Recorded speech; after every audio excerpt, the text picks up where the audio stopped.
Diyan oh, ang bagal kasi ni Borloloy eh. By the way, wag mo ngangat-ngatin ha.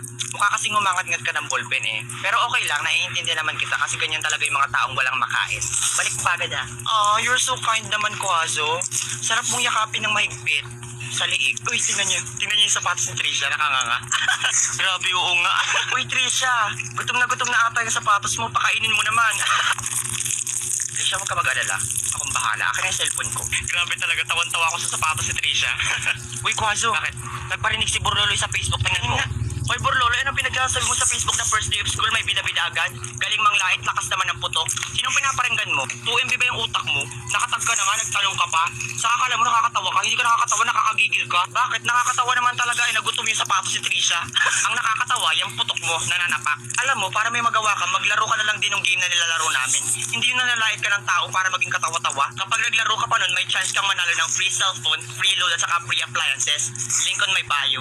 Saka malay natin manalo ka dun ng tawa, suksok mo sa putok mo.